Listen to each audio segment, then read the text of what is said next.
is it that makes oil paints different? And why is it that people paint in oils and have been for a long time? And to talk about just in general paint. And then sort of the second half, after I get done with that, I'm going to show you some, well, I'm talking about the paint, I'm going to talk about all of this stuff sort of on the table, everything that sort of goes with oil painting, and then I'll show you a little bit of technique on the study board that I made. I didn't bring in a live duck, but I did is I brought in my hen pintail that I'll use sort of as a model to try to replicate the colors and whatnot. So the first thing is, what is this stuff called oil paint? I know that there's a number of acrylic painters. There's some things that really set oil paint apart. One of them is pigment load. A pigment is nothing more than a crushed mineral or a crushed gem or something that since the dawn of the century, even since we've been painting on cave walls with charcoal and whatnot, that's pigment. In oil painting, the pigment is suspended in oil. The most common oil that you find is linseed oil. And the reason for that is that linseed oil is very stable over time. It has a nice even drying. There's a lot of properties about linseed oil that have made it really good for oil painters. Linseed oil comes from the flax plant. Usually it's the oil, flax plant.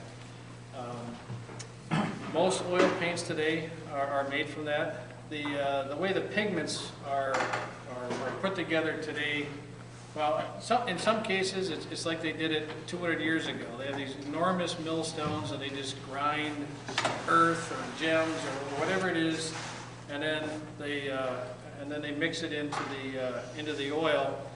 They mix that together, and one of the things that they try to find is almost near consistent consistency of the oils across all of their colors. Another thing about oils is the working time. An oil, it takes a while for linseed oil to dry. Even if you use boiled linseed oil on your tools, like my father and grandfather did on all of their tools, they got boiled linseed oil on them every year. It still takes most linseed oil based paints about anywhere from 24 to 36 hours to dry. Now, if you're really used to acrylics, that seems like it's a long time, but there's some benefits to that as well. As you can see, I have some linseed oil here. One thing that you notice is it's slightly yellow. For that particular reason, in a color like white, you want the brightest whites. You certainly don't want to use linseed oil. You could on a student grade paint, but oftentimes that's when they start to use like poppy seed oil and some of the oils which are pure white and then never yellow over time. The problem with those oils is that they never want to dry, right? Or if they do dry, it can take some whites up to 10, 15 days to dry. For that reason, we'll talk about mediums and things that you can do to speed that up. Another unique color, I'm talking about working time, is black. Obviously, you can mix black with this, but interesting, most of the things that we make black out of are caused by burning something, which means it's a carbon-based product, right? If you could have lamp black, which in the old days was the soot from a lamp. You could have Mars black, which is sort of a blues black, which is used by burning something else. Ivory black was used by, actually burning bones. I have what's called peach black, which is a new color that I've come across, which is by burning peach pits. It's a unique one because it's so black, right? It's really, really black. Sometimes there's one called vegetable black, which is from burning other pits and whatnot, and from that they found that peach is one of the blackest.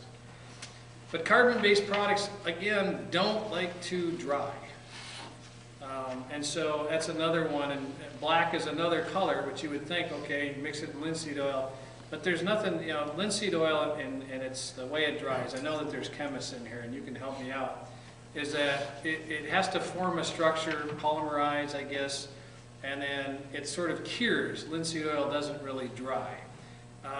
But it can be kick-started by certain pigments. All of the earth pigments really kick-start that process along, but carbon does not.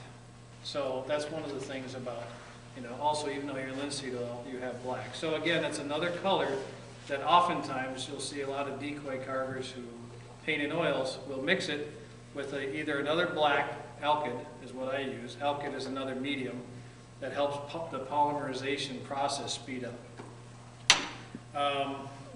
Stability and storage, you can keep oil paints, they don't really rot. As long as you haven't exposed them to excessive heat or sunlight or left the caps off, the oil paints are going to last for a long time.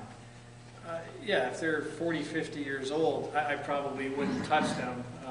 Key said, I know that you just got some, but sort of be wary of, what did he say? Don't get on Edna's paints if they're 35 years old, because they probably, you don't know how they were stored or where they were stored, and you might, not be happy in the long run. But for the most part, they're pretty stable. A lot of companies will add stabilizers to them or preservatives, because all oils can go rancid at some point if stored wrong. And so there might be there are some new oils on the market where it's funny, they're kind of turning back the hands of time where they're all natural and don't put preservatives. Problem is, if you pay $37 for a tube of cadmium scarlet that you only use about once every 6 years, and then it's going to go bad after about 10. I don't know if 10 years is good enough working time. You sort of have to decide. And then I guess the last thing about oil paints is permanence on the decoy itself. Is, if you go to any museum and you look at, once the agent that carries the pigment is laid down and solid, it's going to stay. Oil paints have been around probably since the 1500s. In some cases, there's even a couple of paint companies that we still have today that have been around since that time. Before that, they used to use egg, they'd use water, they'd use all sorts of different items to lay down the pigment. But once it's there, it's pretty stable. And actually, oil paints, not too much unlike acrylics, they're pretty tough in use. All paints are going to be, relatively tough depending on, did you put any varnish on them, etc. So there are some other types of oil paints. There's alkyd. I've got a couple of alkyds. The most common I use are white and black for the reasons I talked about before. They have additives. The additives are put into the linseed oil before they are mixed in with the paint. And like I said, what I read on the website versus what chemically actually happens might be different. But the website says, when you go to the Winsor Newton, it gives a structure to the paint, and otherwise it sort of kickstarts that curing process. So instead of taking somewhere between 24 and 36 hours to dry, this stuff will dry depending on the pigment, like the earth tones, which kickstart the curing process anyways. They could be dry in about 6-7 hours. But for even the really tough ones, actually I have an alkyd cadmium red, orange, and yellow. The cadmiums tend to take a long time. So sometimes I'll add a little bit to help. But I've even had alkyd cadmium orange on a merganser take about 3 days to dry. So sometimes even when you add mediums, right, there are just certain colors, certain pigments, they'll go so fast. But I know a lot of folks think that that's sort of the downside. But for me, right, this is exactly why I needed to paint in oils. I'm not an artist by trade. I never took an art class in my life until I went to Krausman's 3 years ago. I couldn't even draw a stick figure. So given that, the time to work with the oils really helped me out, because you can almost mix on the bird, right? They're mixed as you go. And as you learn more and more techniques, you kind of find out that it's better for my temperament. I don't mind going slow, I don't mind taking my time, but once I get into a groove, right, it's fine, and it also works for my job that I put things away. If you're a prolific carver and you're doing a whole rig of decoys, it's easy to, as one's getting dry, to move on to the next one. A decoy doesn't have to become part of the decoy. If you do it too fast, you get what I call midnight blending, which is, I had this happen to me where I put my merganser head was so green, I knew I needed to light up the cheeks, right, to sort of make it pop, because I didn't want this super dark, blackish green head. So it was all still wet. I'd gotten done, and I said, it's just too dark. So I went in there, I took some, like a lemon green that I have, and I put it on the cheeks, and it looked really good, shiny, it's like that really popped. And I woke up the next morning, and it was all gone. It had absorbed right into the undercolor. So I learned that to wait until it's tacky a little bit. So there's other things like everything else you kind of have to learn. There are things called water-based oils. I've never used them. There was just recently a survey on the decoy carving forum. Has anybody ever used them? And nobody said yes. I do frequent another painting site called Wet Canvas, and there's lots of oil painters who use water-based oils. And yes, oil and water do mix, right? As I put in here my funny little joke, mayonnaise is a perfect example, right? It's about being spun really fast together and using, other additives to the oil to make sure that it can be broken down. And really what it's for is for the cleaning, which you don't get away from any caustic, right? You can't eat cobalt in any form. I don't care if it's oil, water-based, or acrylic, right? It's just not good for you. But what it does get you away from is it gets you away from all of the cleaners and the other solvents that are necessary to clean up oils. So I think that they would be just as hard, that they would work just as good. It is linseed oil, right? It's just linseed oil that's been mixed with other properties to allow it to be cleaned up with water. So if anybody knows it or has used it, let me know. The last other kind of oil are these things called oil sticks. The only thing I'll say is I'd probably avoid them unless you're a fish carver. Fish carvers use them. Shiva has a whole line of the most beautiful iridescent oil sticks you've ever seen in your life, which look great on carved fish to highlight scales and whatnot. But what I'd say is they're wax-based, and so they're purely a final coat, sort of, and they're often best, like they use them in the fabric industry as well. They're also heat settable as well, so probably not that much applicability.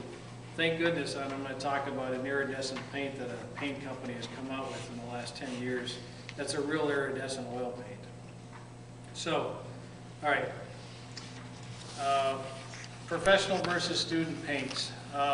When you go to Dick Blick or you go to Michael's, you'll see you can see a wide varying in price between the oil paints. This is Cobalt Violet from Old Holland's. MSRP on this tube is $84. If you can you can find student oil paints in Michael's for as cheap as $3 or $4. So what's the difference? Well, one is the amount of pigment.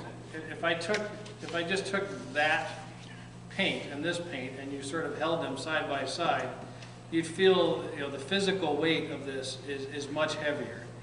The pigment load in your artist brands is extremely high, which means mostly what you're getting is pigment and very little, carrier or linseed oil. The student paints, right? There's going to be a little more linseed oil, and you may not even also in the student paints get real pigment. You might get pigments that look like the pigment you're trying to get.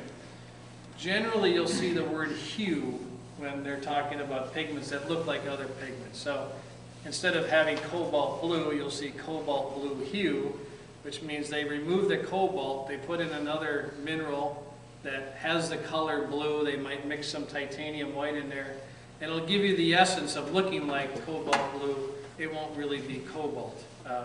And it won't exactly be the color you're looking for. It's just going to be a mixture of paints. The other thing about the professional versus the student paints is that the professional paints, if you think about all painters, I mean, think about any famous painter today or yesteryear from Norman Rockwell or the Bierstadt or any of those folks, they want consistency across all of the colors, which means when I pick up a cobalt blue or a burnt umber or a white or a black from that manufacturer, I want it to be the same all the way across. So when I mix in their colors on my palette, I don't want to have to know, well, when I use want to use burnt umber and raw umber, that burnt umber is really creamy and that raw umber is kind of loose. No, you want absolute consistency. Some of that consistency, some of the paint companies, this is a, I gotta remember the name of this, Holbein is a Japanese company. They don't use big wooden mills. They do it the Japanese way, which everything is down to a process, to a gnat. So they check the viscosity of every single one of their paints. And a lot, if you go to like the wet paint store, or you talk to artists, they'll say, this is like perfect paint, almost too perfect. But the one thing you know about this professional paint is it will be the same consistency throughout, has a high pigment load and whatnot. So I kind of talked about tube oil pricing. I would say, yeah, if you splurge on Old Hollands is one of the oldest paint companies in the world. This was Rembrandt's paint, right? It's been around for a long time, super high pigment load. There are others with a high pigment load.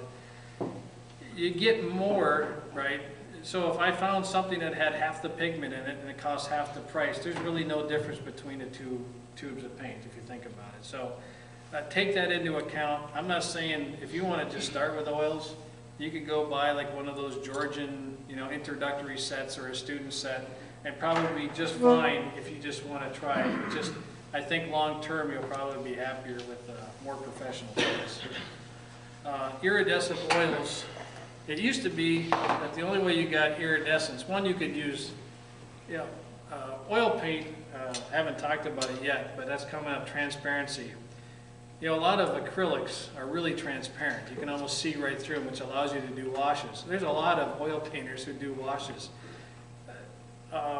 Pigment is no different depending on the vehicle that it's delivered in.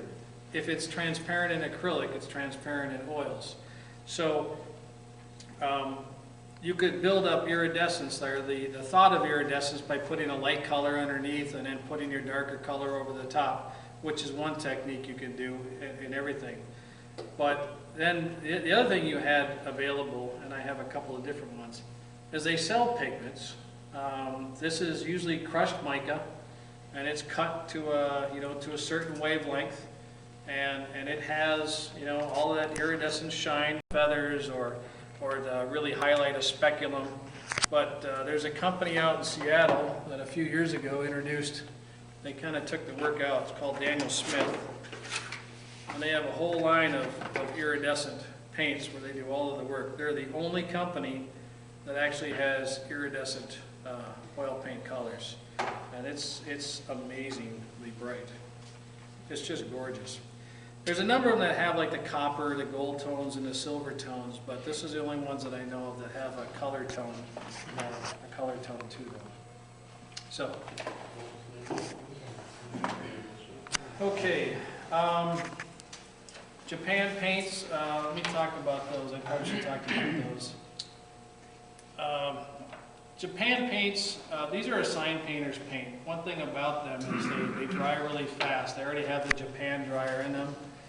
They are, if you remember from my Eider demonstrations, they have a very unique smell, right? A very strong smell. Ronin's is probably the most popular brand of this. This Master Balin, right?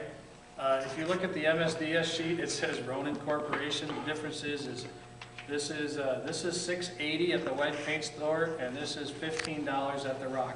So wet paint has this. Dick Blick has this online. There's a lot of painters on the East Coast who use this as their decoy paint.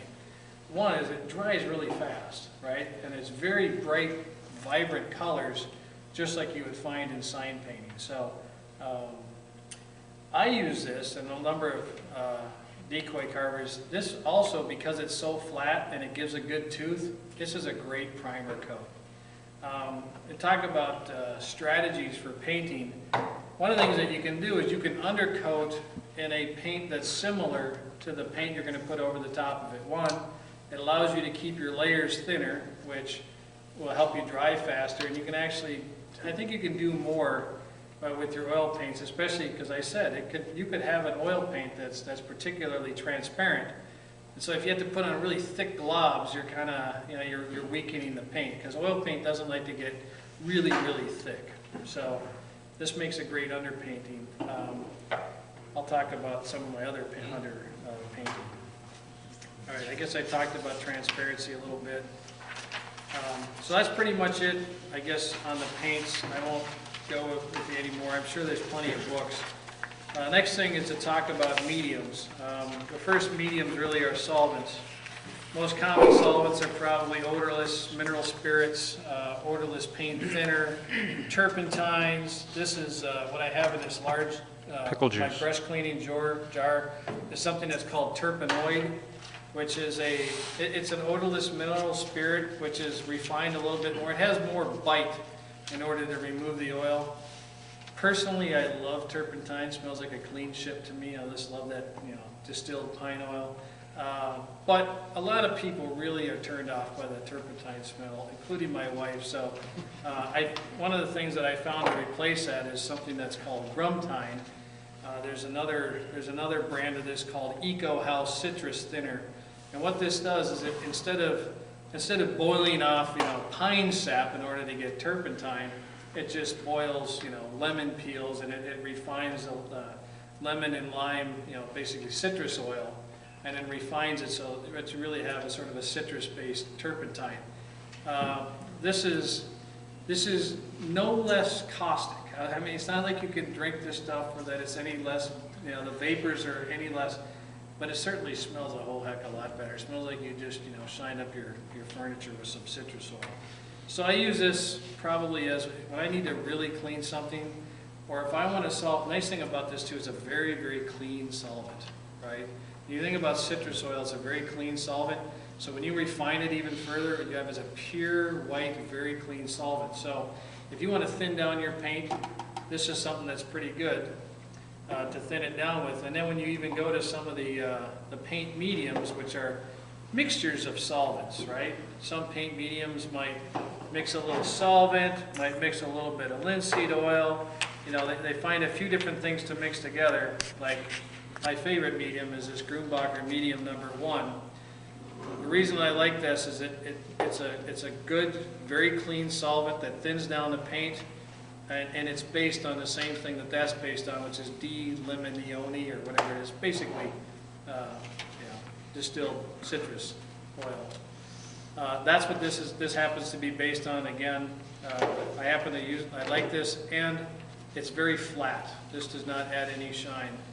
One of the problems with most of the mediums in the oil painting industry, they're all designed to sort of make the oil paintings like flat oil pop, right? Which means to them, shine. What's the last thing you want in a decoy? A bunch of shine. So, nice thing about this is it removes all of the shine.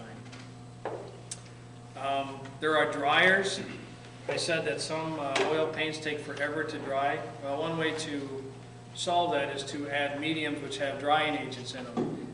My favorite is cobalt dryer, with the exception of white, because as you see, it has a very purplish blue tint, and it will turn your titanium white even more blue. But this stuff will make your paint tacky in about 3 or 4 hours. It does not take very long to make it tacky. So this is a very strong. I've had this for 4 years, and I know that I've wasted a bunch. It takes about a dropper, full, or one or two drops off your paintbrush for about an inch and a half worth of tube paint. So a little goes a really long way. Let's see, what else we want? Thinning mediums. Steve, Yep. is that something you could spray on? No. I don't know that I would atomize this at all. This is already pre-mixed, ready to go. It would speed your drying, but one thing about alkyds, again, it's one of those oil painters mediums, so it will add some shine. When I mix with alkyd, I usually go 50-50. I'll mix like 50% alkyd and 50% white, or whatever corresponding color, and that way I actually have a chance. One of the reasons I couldn't, get farther in a pintail one year is that I forgot to pick that lesson up in Key's class, and so we came in the next day, and of course it was pure titanium white, which is based on poppy seed oil. It was as wet as we had put it on the day before. It hadn't even started to think about curing. So we immediately made study boards and then worked out, well, if your decoy was dry, this is what we would have done. So, varnishes. So when your decoy is all said and done, varnish does a couple of things. One, it helps to protect the paint, so when it's getting beat up. The other thing it can do is, sometimes when you have these differences in oil paint, and you might put some on thick, you might put some on thin, you might get a difference in color sheen, right? It might be too shiny in one area, it might be dull in another area. So I have sort of a homemade dulling agent that I've played with and talked to Keith. It's really close to what he uses. So I take this stuff called matte, I just take matte varnish. This is a matte varnish, and then I use another one. Where is it? Oh. This other stuff called Damar varnish. Damar is a crystal that comes from a pine sap. It's almost like an amber that is dissolved in turpentine. 2/3 of that, 1/3 of this. Mix that together first, about 50-50 with some turpentine. The nice thing is it gives a nice even sheen. It knocks down the shine. It brings up some of the low lights, and it's what I'd say it's your pre-competition mix, right? And you just, after you're completely finished painting? Yes, after you're all done. There's a lot of painters, I'll tell you, there's a lot of painters that will put varnishes Like mix it right into their paint, and you can do that. I know there are decoy carvers who will almost like I would use the cobalt dryer or maybe my matte medium. They'll take some of this oil medium and some of that matte varnish. They'll mix it together just to make sure that the shine doesn't come out and help keep that paint matte. It's just something you can play with. How about you? What do you use? Do you use oil paints? No. All right, so that's mediums. I'm doing all right on time. The brushes can get more expensive. You can use synthetic brushes on oil paints. There's nothing wrong with it. There's plenty of people do. But I find that the natural air brushes that have been in use for the last 400 years are probably what I want to stick to. And I find that I have a lot of control over it. There's a lot of different types of brushes out there. Most of the brushes I have in here are, they each have, like all brushes, sort of a purpose. But almost every brush that I have in here is sable of one sort or another. Sable comes from, I don't know, I think it's like a weasel, Kalinsky sable. It comes from Russia, usually from the male, only in the tail and only during the winter. There's all sorts of stuff that goes into this, but what you're really trying to do is you're trying to find a consistency again across your brushes. You want a brush to hold lots of paint. You want it to, in some cases come to a fine point. A lot of the paints a lot of the brushes that I like to use, I like them to come to a nice point. I like them to hold plenty of paint, especially as I start to thin it out. When I think about that male pintail I did, probably had 10,000 or so vermiculation strokes. It's a lot easier for me to load up a nice brush that has a nice big fat barrel, and just to sit there and tick for hours at a time without having to reload all of the time. So brushes are expensive. There's a lot of different ones out in the market. They can get ridiculously expensive. When I was up at Krausman's, I learned to like Sharp Corporation. You can only buy them online. I think it's called artbrush.com, something like that. It's on there. I do most of my painting with that. There are some other brushes, some flats, which are really good. If you need to, wash the whole side of a bird with something, a flat's not too bad. Now these fan brushes are great. Now I love the way, when I brought some various oil painted birds, some that are in my collection, some of my favorites. Most happen to be green-winged teals. But, Marv puts these to great use, right? You can use these to put on paint. You can also use, what I use them mostly for, is for light blending, right? So I'll put down my paint, and hopefully I'll get to some of that technique. I'll get my paint all laid out. I'll do some wet and wet blending. And then what I'll do is I just lightly, just no more than this, just drag that across, right? And because I don't want to move that much paint, but I do want to pick up some paint and deposit it a little bit farther down the road. And by just doing that, it's interesting, it almost makes the end of your feather tips look like it has barbules, because if you have a dark color, you pull it into a white, you know, and it's only getting picked up on, you know, a few of the brush strokes, right? It makes it look like it's actually pulling an actual feather barb. So, yeah, I don't know what else I can say too much about it. I wrote more on brushes and where to get them. What I'd say in all of this stuff is I have a card for Dick Blick, I have a card for Utrecht, I belong to the Jerry's Artorama online, any one of these art stores I belong to. The reason is all the time I get a 40% off coupon or 30% off coupon, and I just use the heck out of them because, you know, that helps it go. I put a little thing here on brush cleaning. You can read that. I don't want to go too far into that. Lean over fat. What I did is I took an excerpt that Keith Mueller wrote, and I know it'll appear in his book, about the terms lean over fat. What you really need to know is that if you put down a thin layer of oil paint and then you put a thick layer over the top of it, that thin layer is likely to dry later on in life, and when it does, that upper coat could crack. And so you have to be mindful of putting too heavy of a coat of oil paint over a thinner coat. And so what lean over fat means is that always make sure that you've thinned out, right, so that every successive layer is a little bit thinner than the layers that went down before it. So that's the basic idea. I will tell you that the terms lean over fat are used interchangeably in the art world depending on who you talk to. Sometimes it's fat over lean, and what that means is the fat is you've added more linseed oil. In fact, you've added more fat, right? But for decoy carvers and for the majority of people, it means always make sure that the thinner paint goes on top of the thicker paint so that you don't have cracking problems.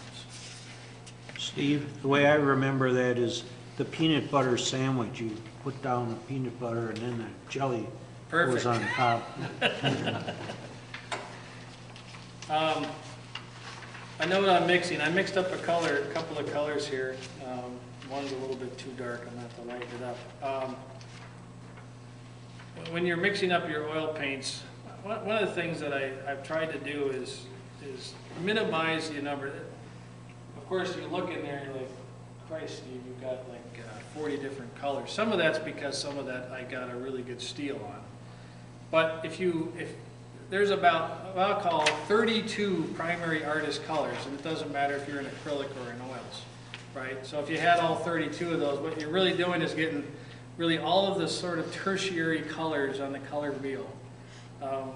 What I'd say about mixing is mix really thoroughly. You know, when you're in Key's class, he mix with a brush because he can't stand palette knives. The reason he doesn't like palette knives is that most people don't mix long enough and they get streaks in their paint, and you don't have consistency. I use a palette knife every time he's not looking, and if he catches me, I throw 25 cents in the jar. So mix really thoroughly, and I guess that's probably the best thing to say. And then take notes, right? It really helps, right? I painted something a year ago, and it's nice to go back to see the notes.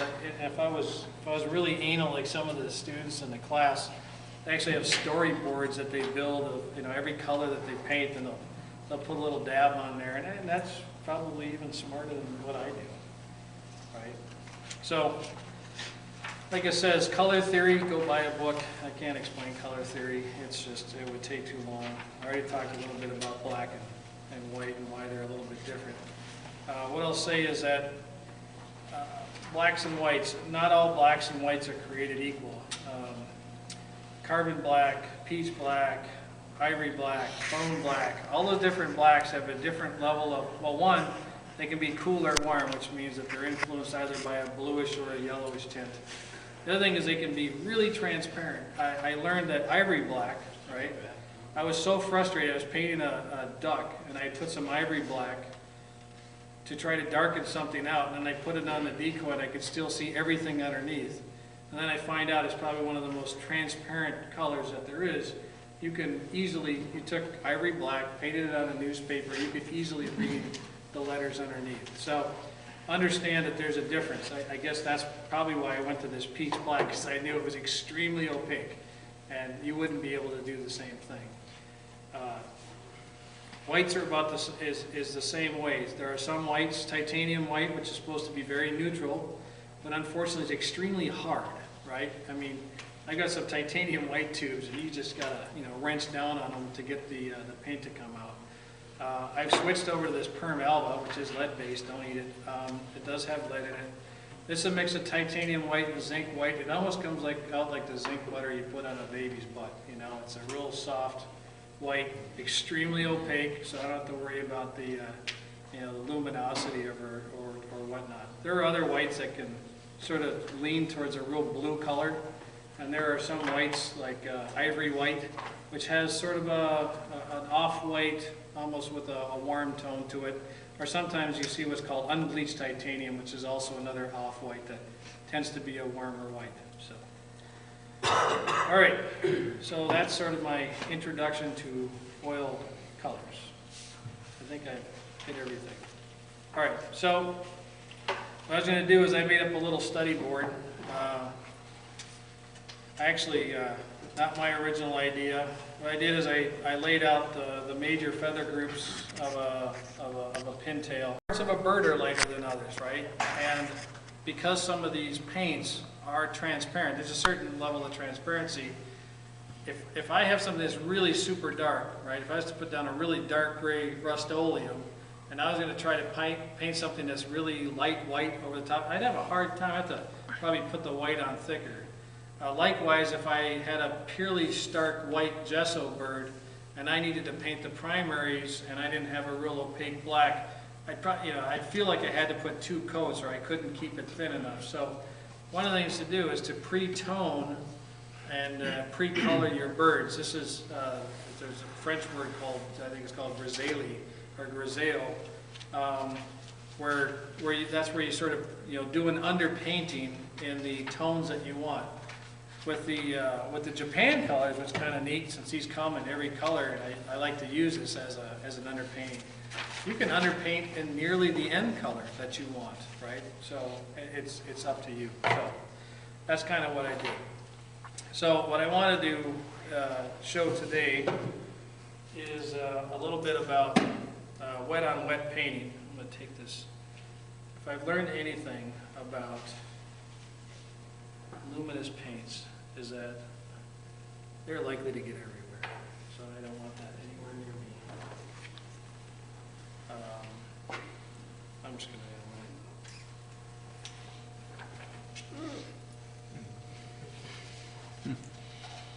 not lead-based, so I won't. If you look at my tackle box here, you see I store most of my oils capside down. I know that they sit in a store like this, and usually when you first buy them, the first squeeze, you get a squirt of oil. As soon as I get them home, I stick them upside down. I don't want a squirt of oil as my first squeeze. If you get one like that, then I just usually squirt it on a piece of paper towel right away. I just want to get this a little bit lighter and mix in some alkyd. I'm using the palette knife that I'm supposed to.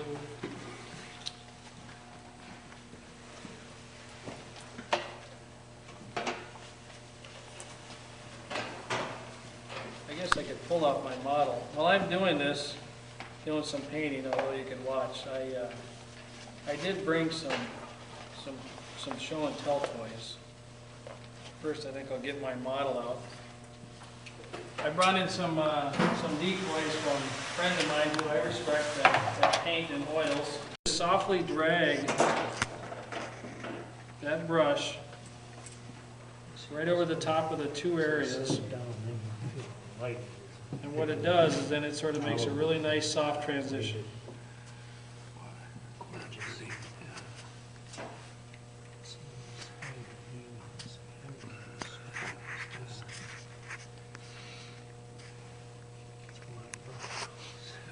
So instead of having such a stark difference, I'm going to kind of turn it around, get this way.